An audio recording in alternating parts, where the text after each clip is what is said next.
नमः सिद्धेभ्यः ॐ नमः सिद्धेभ्यः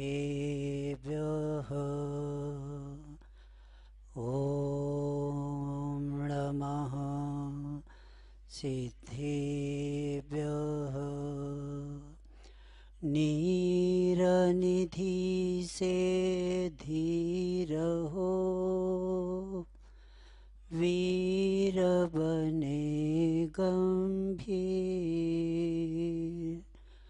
पूर्ण तैर कर पालिया भवसागर का तीर अधीर हो मुझे धीर दो सहन करो सब पीर चीर चीर कर चिर लखो अंतर की तस्वीर अंतर की तस्वीर।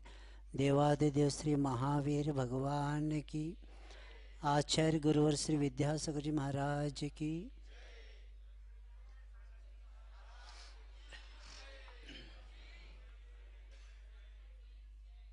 प्रकृति का अटल नियम है,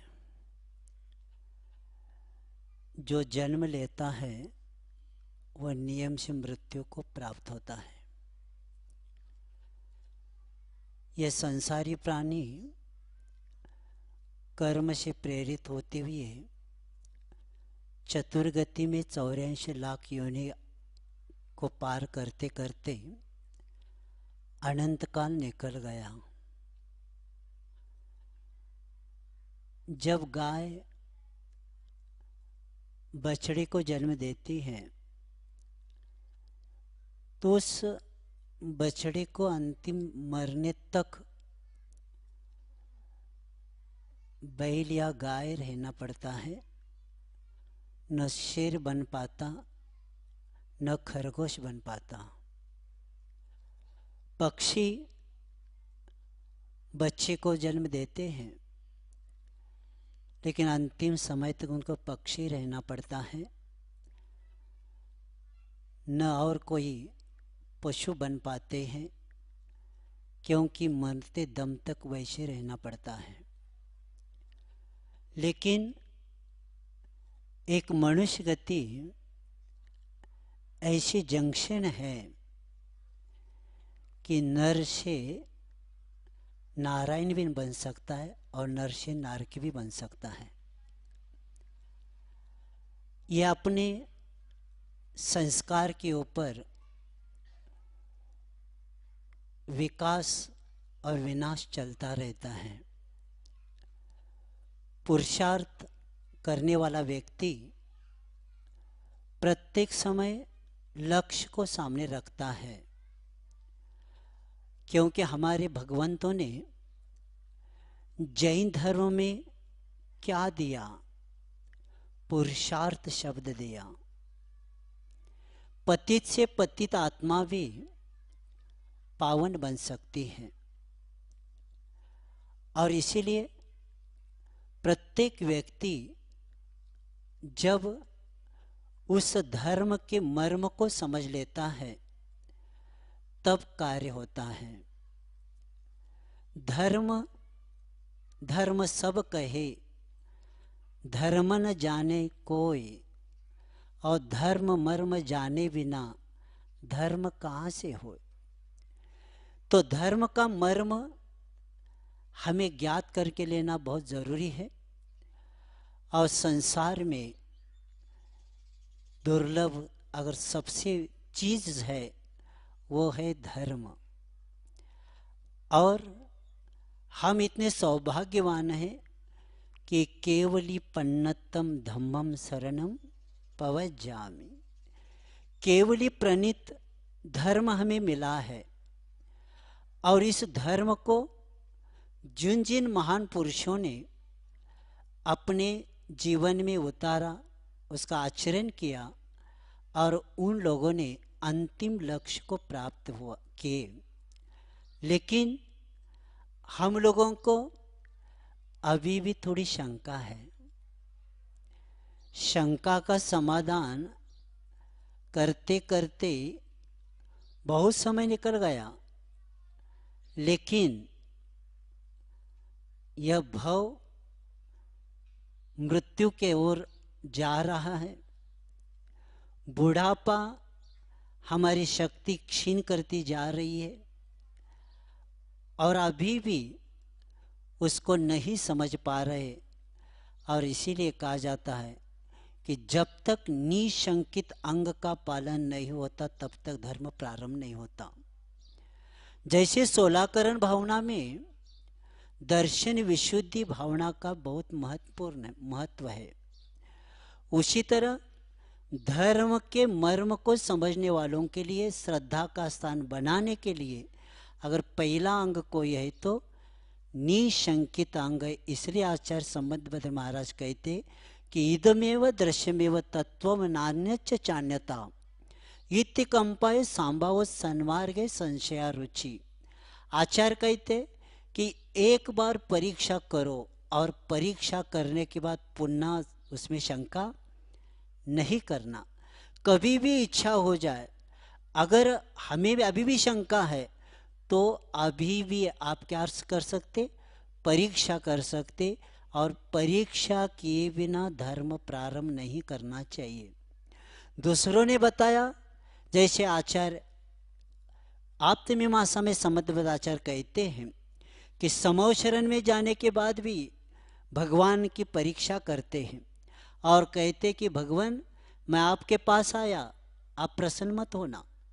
मैं आपके वैभव को देख के नहीं आया, न आप कोई चवर ढोलती हुए देव को देख के नहीं आया, ये 12 सभा को देख के नहीं आया, क्योंकि और 4 अंगुल ऊपर बैठे इसलिए नहीं आया क्योंकि आपके पास 2 बातें नहीं, क्योंकि आपका दोष नहीं और आपके ऊपर आवरण नहीं।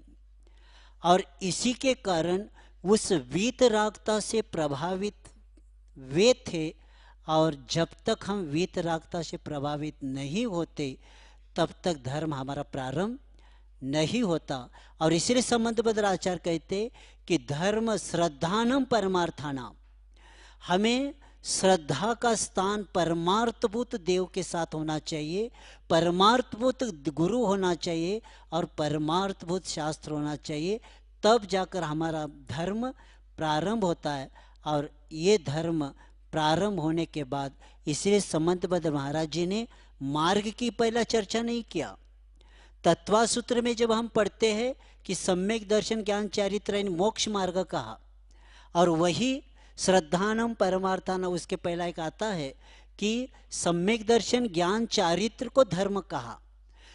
सदृष्टि ज्ञान वृत्तानि धर्मम धर्मेश्वरा वेदो, क्योंकि संबंधबद्ध महाराज जी ने मार्ग नहीं पहला बताया, क्योंकि श्रावक को पहला मार्ग नहीं बताया जाता, पहला श्रावक को श्रद्धा का स्थान पहला बताया जाता है। और जब श्रद्धा परिपक्व हो जाती है तब जाकर उसको मार्ग की चर्चा होती है। और इसलिए संबंधबद्ध महाराज कहते हैं कि जब तक हमें देवगुरु शास्त्र पर श्रद्धा नहीं होती तब तक हमारा धर्म प्रारंभ नहीं होता, क्योंकि दुख का मूल कारण है कर्म और सुखस्य मूलम धर्म दुखस्य मूलम कर्म।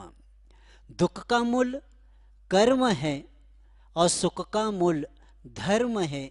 ये जब तक इसका निर्णय नहीं होता, और ये संसारी किसकी शरण लेता है, विषयों की शरण लेता है, धन की शरण लेता है, और संसारी छोटे छोटे पदार्थ को लेके भी शरण जाता है। कई लोगों को एक वस्तु इतनी प्रिय रहती है, अगर थाली में वो वस्तु नहीं तो भोजन नहीं जाता। अचार जब तक नहीं दिखता, पापड़ जब तक दिखता नहीं तब तक भोजन, तो किसरी शरण लिया। बड़े बड़े लोगों को हम सुनते हैं छोटे छोटे वस्तुओं से इतना आसक्ति रही कि मरते दम तक क्या किसकी शरण लिया उन्होंने? धर्म की शरण नहीं, उस जड़ पदार्थ की शरण ले लिया और पूरा जीवन इतना अच्छा जीवन मिला था, क्योंकि परमात्मा बनाने वाला धर्म मिलने के बाद भी, प्रत्येक आत्मा को भगवान बनाने का धर्म मिलने के बाद भी हम भक्त भी नहीं हो पाए। ये दुर्भाग्य है हमारा। और जब तक भक्त नहीं बनते और आगे का आचरण नहीं करते, तब तक परमात्मा नहीं बनते। और इसीलिए जैसे हमने बताया कि अंतिम समय तक वैसे तिरंज आदि को रहना पड़ता है, लेकिन मनुष्य का ऐसा है कि उसी भाव से क्या बन सकते हैं? परमात्मा बन सकते हैं। और इसीलिए प्रत्येक व्यक्ति महान पुरुषों के साक्षी को सामने रखना है। महान पुरुषों ने जिन जिन आत्मा परमात्मा बनी, प्रत्येक महान पुरुषों ने जैन धर्म को श्रेष्ठ माना। जब महान पुरुषों ने श्रेष्ठ माना और हम लोगों को इतना धर्म मिलने के बाद भी उसका मूल्यांकन हम नहीं करते, उसका एक ही कारण है कि हमें सन्मार्ग को नहीं जाना, तत्व के ऊपर हमारा श्रद्धा नहीं रहा। और जैन धर्म में कहा है कि जब तक तत्व का ज्ञान नहीं होता, क्योंकि हम 7 तत्व की बात करते हैं, लेकिन प्रत्येक तत्व की ओर जब हम जाते हैं तो प्रत्येक तत्व को जब का मर्म समझते हैं, तब हमें ज्ञात होता है कि जीव क्या होता है, अजीव क्या होता है, आश्रव बंध निर्जरा मोक्ष आदि को। और जिनके हम हर रोज दर्शन करते हैं वो कौन से तत्व तक पहुँचे हैं और हम कौन से तत्व तक पहुँचे हैं। मैं पूछना चाहता हूँ, आप कौन से तत्व तक पहुँचे? सामने वाले लोग जीव, अजीव, आश्रव, बंध, संवर हो रहा है क्या? निर्जरा और मोक्ष। तो हम कौन से तत्व तक पहुँचे हैं, इसका प्रत्येक को अपना ज्ञान करके लेना बहुत ज़रूरी है। क्योंकि आश्रव बंध ये तो संसारी, प्रत्येक व्यक्ति को पहले 4 तो सबके संसारी के पास है, लेकिन संवर और निर्जरा कितने लोग कर रहे हैं? और मोक्ष तो अंत में हो ही जाएगा, लेकिन संवर निर्जरा का, क्योंकि संवर परंपरा से और वह जो निर्जरा है वो साक्षात आगे जाकर मोक्ष के लिए कारण बनता है। और इसीलिए हमें ये ज्ञात करके लेना है कि हमारे भगवान संपूर्ण तत्वों की पूर्णता का प्रतिमा है। और इसीलिए हम भी उनको रोज दर्शन करते हुए भी हम अभी तक उस तत्व को नहीं समझ पाए।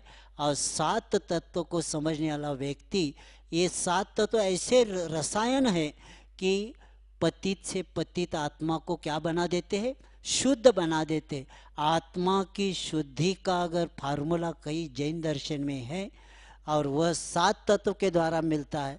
और 7 तत्व के ज्ञान मिलने के बाद काम नहीं होता, तो आचार्य कुंद देव कहते हैं कि सम्मत नान चरणम, यानी सम्यक ज्ञान सम्यक चारित्र रूपी, जब तक इस जीव रूपी लोहे को दवा नहीं लगाते, तब तक हम हमारे आत्मा को क्या बना नहीं सकते? शुद्ध नहीं बना सकते।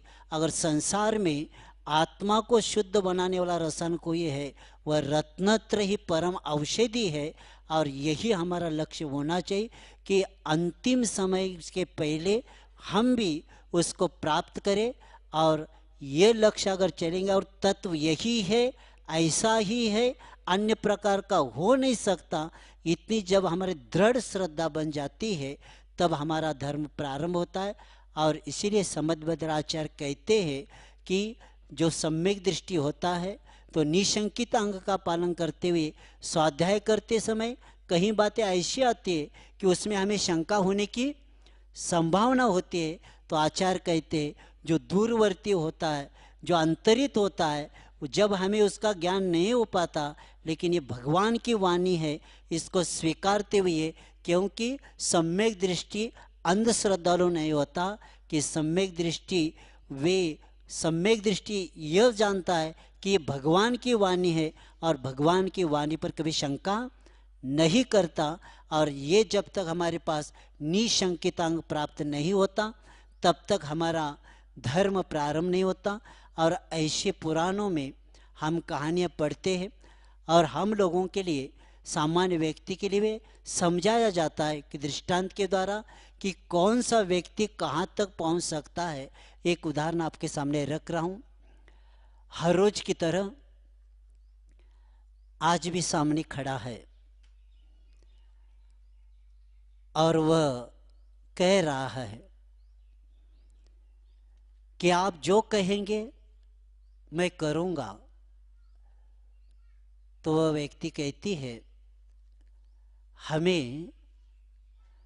मैंने हार देखा था रानी का, आप उसको लेके आना। सामने वाला व्यक्ति कहता है अभी हो जाएगा काम, क्योंकि हार के पीछे मैं हारने वाला नहीं, मैं पराजित होने वाला नहीं हूँ और मैं जो चाहूँ वह आपसे मैं प्राप्त करूँगा। और वह व्यक्ति पहुँच गया महल में और महल में जाने के बाद वह व्यक्ति सबको देख रहा है, लेकिन उस व्यक्ति को कोई देख नहीं रहे हैं।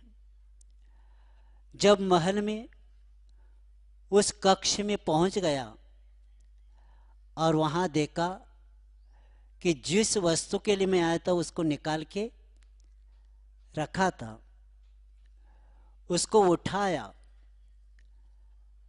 आदत पहले से थी चोरी करने की, इसीलिए जो पहली बार चोरी करता है उसका हाथ कँपता है, लेकिन जो सदा चोरी करता है उसका हाथ नहीं कँपता। और वह व्यक्ति वहाँ से निकल के बाहर आ रहा है। इतने में वहाँ जो पहरेदार थे उन्होंने चमकती हुई वस्तु को देखा, लेकिन वस्तु को तो देखा, हार को, लेकिन व्यक्ति को नहीं देख पाए। और वह व्यक्ति दौड़ता जा रहा है और पीछे ये सब लोग पीछे जा रहे। अब सामने वाला व्यक्ति सोचता है ये पीछा तब तक करेंगे कि जब तक ये मेरे पास है। परिग्रह जिसके साथ रहता है उसके पीछे भी कर्म सदा साथ में रहता है।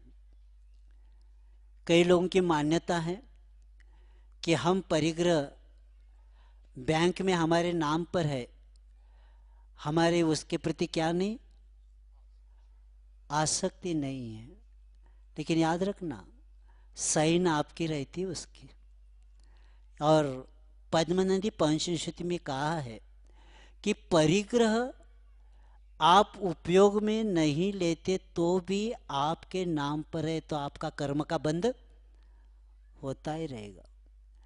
दादाजी गाड़ी में कभी बैठते नहीं,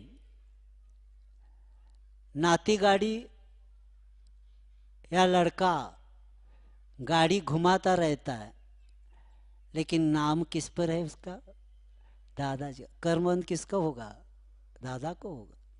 तो परिग्रह एक ऐसा है कि संसार में बड़े बड़े लोगों को इस परिग्रह के कारण ही आत्मा का पतन बहुत लोगों का हो गया। अंतिम सांस तक परिग्रह नहीं छोड़े लोग, अंतिम सांस ले रहे तो भी चाबी के ऊपर हाथ रखकर ही सांस छोड़े उन्होंने। और इसीलिए परिग्रह, एक बार गुरु महाराज जी प्रवचन महावीर जयंती को कहीं किए थे। संसार जैन समाज में हिंसा, झूठ, चोरी और कुशिल को पाप मानते हैं, लेकिन परिग्रह को ज्यादा पाप नहीं मानते।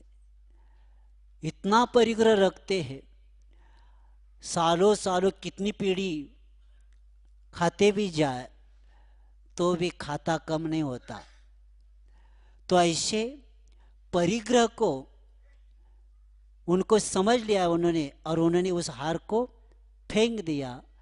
और आगे जाकर एक दृश्य देखा, ऊपर चढ़ रहे हैं, नीचे उतर रहे हैं। जिज्ञासा हो जाती है और पूछने के बाद वो बताते हैं कि इसके जो डोर है एक साथ तोड़ना है। हमें लगता है 260 का 70 है डोर उसको, सिक्के को। और ऊपर जाने के बाद तोड़ने की भावना है, लेकिन नीचे के शस्त्र देखकर अभी भी शंका है। नहीं हुआ तो कई लोग धर्म करते हैं और कई लोग संलेखना लेते समय भी कहते कि संलेखना तो होगी, लेकिन ये मिलेगा क्या, नहीं मिलेगा, अभी भी शंका है। इसीलिए जैन धर्म में निशंकित होने को पहला कहा गया है। और इस तत्व को हमें अच्छी तरह से और बार बार स्वाध्याय करना चाहिए, क्योंकि कर्म का उदय सदा होता ही रहेगा। और कर्म के उदय में व्यक्ति धर्म को भी क्या करता है, भूल जाता है। हमें स्मरण में आता है कि 2003 के चातुर्मास के लिए अमरकंटक के लिए विहार हो रहा था कुंडलपुर से। तब आचार्य महाराज जी एक जगह हम सब बैठे थे, तब आचार्य महाराज जी कह रहे थे कि देखो कि सम्यक दृष्टि की व्याख्या ये लोग बड़े बड़े करते हैं, लेकिन कर्म के उदय में फिसल जाते। तब आचार्य महाराज जी ने कहा था, कर्म के उदय को स्वीकारने वाला ही, कर्म को उदय को स्वीकारने वाला ही सम्यक दृष्टि होता है। और ये अध्यात्म विद्या की बात हुई थी। धौला के 13वीं किताब के मंगलाचरण में एक प्रश्न आया, मंगलाचरण में एक आध्यात्म विद्या एक शब्द आया। तब शिष्य ने पूछा आध्यात्म विद्या क्या होती है, तो उन्होंने यही कहा, कर्म के उदय को स्वीकारना ही आध्यात्म विद्या है। कौन स्वीकारता है? बड़े बड़े लोग भी कर्म के उदय में सब बूंद बांध के रख देते हैं और अपने मन के अनुसार कार्य करते हैं। इसीलिए याद रखेंगे कि कर्म के उदय को स्वीकारने वाला व्यक्ति प्रतिकार नहीं करता। और अभी 2 दिन पूर्व गुरु कल ही हुआ था कि प्रतिकार नहीं करना ही समता को प्राप्त करना। और जब तक हमारे पास समता नहीं आती, और समता ही आत्मा का श्रृंगार है, और ऐसे विषमता में चलते हुए भी जब तक हम समता की ओर नहीं आते, और ये समता सिर्फ प्रवचन का विषय नहीं होता, ये समता प्रैक्टिकल का विषय होता है। और जैन धर्म उच्चारण का धर्म नहीं, जैन धर्म आचरण का धर्म है। और जिन जिन लोगों ने इसका आचरण किया, वह प्रत्येक व्यक्ति ने अपने पतित आत्मा को पावन किया। और जब उन्होंने देखा वह दृश्य, और जब ज्ञात हुआ, तुरंत उन्होंने ऊपर वह चढ़ गए और नमोकार मंत्र बोले। नमोकार मंत्र हम लोग इस भव में, इसके भव कई भव में सुने हैं, लेकिन इस भव में गर्व से सुनते आए हैं, लेकिन अभी भी श्रद्धा नहीं हुआ। क्योंकि नमोकार मंत्र के ऊपर जितना हमारा श्रद्धान बढ़ेगा, क्योंकि संलेखना में अंत में नमोकार मंत्र याद आना बहुत दुर्लभ। गुरु महाराज जब मूलाचार पढ़ा रहे थे तब बता रहे थे कि संघ को उपाध्याय परमेष्ठी कितने दिनों तक पढ़ाई करवाया, लेकिन जब संलेखना लेने लगे तो एक नए मुनि महाराज उनके पास गए और उन्होंने कहा, महाराज नमोकार मंत्र बोलिए। तो कहते, आप भी तुम आए हो, मुझे बताते हो, मुझे पूछते तो भी बताइए ना। तो भी नमोकार मंत्र, उपाध्याय परमेष्टि को भी नमोकार मंत्र अंत में स्मरण में नहीं रहा। इसीलिए पंच गुरु चरण चरण, इसीलिए समंत बद्र महाराज कहते कि पंच गुरु के चरण शरण जब तक प्राप्त नहीं होते तब तक पापों से हम दूर नहीं हो सकते। और ये नमोकार मंत्र जो उच्चारण किया, मैं आपको बताना चाहता हूँ कि सिर्फ भारत में नहीं, विदेश में एक धर्म सभा 27/11/1997 में स्विट्जरलैंड जिनीवा में सर्वधर्म सम्मेलन हो गया था।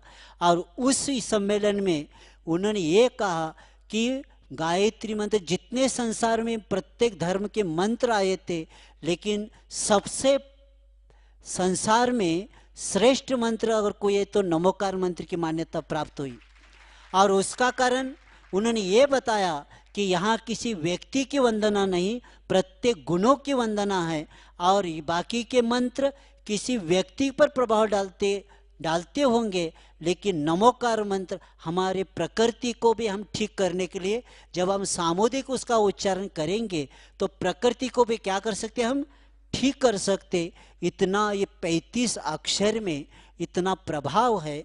और जब श्रद्धा के साथ, जब कुत्ता, समंत बद्र महाराज धर्म और अधर्म की व्याख्या बताते हुए एक श्लोक में क्या बताया, स्वापि देवोपि देवशा दायते धर्म किल विषाद। यानी धर्म के कारण कुत्ता कहाँ गया, देवगति, और एक देव कहाँ गया, नरक गति गया। ये यहाँ कुत्ता बन गया। यानी एक व्यक्ति, एक कुत्ता नमोकार मंत्र सुन के देवगति जा सकता है, जिन्होंने जीवन भर मांसाहार किया, लेकिन अंत में श्रद्धान के साथ जब नमोकार सुनता है तो वह देव बनता है। और देव कहाँ बनता है, नीचे आकर एक तिरंज कुत्ता बनता है। यही जैन दर्शन की विशेषता है। आपने छड़ाला के पहले ढाल के अंतिम छंद देख लेना, एक देव कहाँ आ रहा है, वटवृक्ष बन रहा है, तिरंज एकेंद्री बन रहा है, और एक एकेंद्री कहाँ जा रहा है, ऊपर जा रहा है। यानी देव भी एकेंद्री बन सकता है। ये अधर्म का प्रभाव है। और इसीलिए वहाँ उन्होंने बताया सम्यक दर्शन ही सुख का कारण है। और मिथ्यात्व के कारण देव भी कहाँ जाता है, एक तिरंज, एक वृक्ष बन सकता है। इसीलिए हमें सावधान रहना है कि हम हमारे सम्यक दर्शन को बहुत दृढ़ बनाना है। और जिस तरह समंत बद्र महाराज कहते कि वे जैसे तलवार की धार होती है, वैसे हमारे सम्यक दर्शन को रखना है। और जब उन्होंने नमोकार मंत्र का उच्चारण किया और नीचे नहीं देखा, क्योंकि श्रद्धान रखा और एक साथ उसमें बैठ के एक साथ 270 क्या 60 ऐसी संख्या है, डोर एक साथ तोड़ देता है। और बीच में क्या होता है, वह विद्या उसको उठा लेती है। क्योंकि धर्म के मर्म को समझने वाला व्यक्ति भयभीत नहीं होता। भय उसके पास होता है जो कर्म सिद्धांत पर, धर्म के ऊपर विश्वास नहीं रखता। क्योंकि जैसे महाराज अभी बता रहे थे गुरु के प्रति, जब शिष्य भी गुरु को स्वीकारते तो कभी भी गुरु अगर पर्वत पर खड़े हैं और वहाँ कहेंगे यहाँ से कूदना है, शिष्य सोचता नहीं, कूद जाता है। क्योंकि पुराने में कहानी आती है कि गुरु सब शिष्यों को कहते, लेकिन सब शिष्य पीछे आते और एक शिष्य क्या करता है, कूदता है। क्योंकि गुरु के वचनों पर विश्वास है। लेकिन गुरु ने पहले से नीचे जाला लगाया था, तब पता चला कितने शिष्य विश्वास हुए हैं और कितने शिष्य हमारे पास कहने वाले। यानी जब समर्पण की पूर्णता होती है, श्रद्धा की परिपक्वता और समर्पण की पूर्णता के बाद ही शिष्य में, प्रत्येक व्यक्ति में अनंत शक्ति के द्वार खुल जाते हैं। और इसीलिए हमारे पास समर्पण की पूर्णता होना चाहिए, क्योंकि बीज अगर कागज में रखेंगे, बोरी में रखेंगे, उसमें पास अंकुरण शक्ति है, लेकिन जब तक उस बीज को बलिदान नहीं भूमि को करते तब तक अंकुरण शक्ति का उद्घाटन नहीं होता। उसी तरह देवगुरु शास्त्र के ऊपर जब हमारा पूर्ण श्रद्धान होके उन्हीं की शरण जब हम जाते हैं तब हमारा कार्य होता है। और उसी तरह उन्होंने पंच परमेष्टि को स्मरण किया था और बाकी का उसके पास विषय भय नहीं था। मृत्यु को सामने देखते हुए भी मृत्यु से भय प्राप्त नहीं किया। और जब उस विद्या ने कहा क्या करना, तो वही उन्होंने कहा हम उस शेठ के पास जाना है।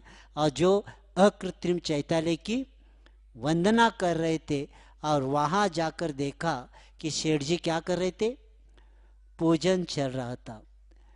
भगवान के पूजन को देखता गया और श्रद्धा दृढ़ बनती और गई, क्योंकि वीतराग भगवान नाखून से लेकर चोटी तक जो 48 प्रकार के संस्कार होते हैं, मैं बताना चाहता हूँ कि हर अवयव से हमें क्या मिलता रहता है, ऊर्जा मिलती रहती है। लेकिन श्रद्धा, हमें जितनी श्रद्धा है उतना ही कार्य होता है।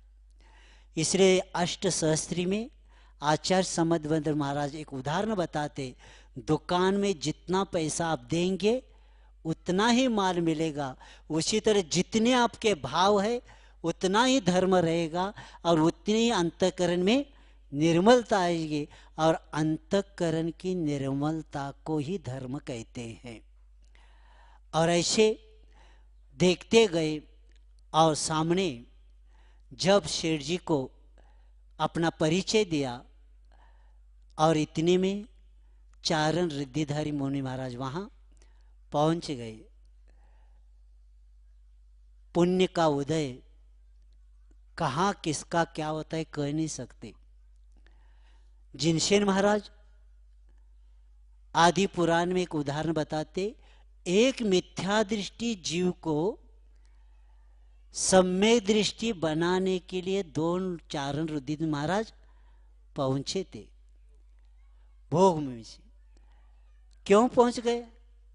क्योंकि आगे जाकर वो क्या बनने वाले थे, तीर्थंकर बनने वाले थे। अने कौन से जीव को कहाँ, ऐसे नहीं कहा मिथ्या दृष्टि, वो भी पात्र आगे। इसीलिए एक महासत्ता आता है, प्रत्येक जीव में परमात्मा देखने की भावना प्रत्येक व्यक्ति को करना चाहिए।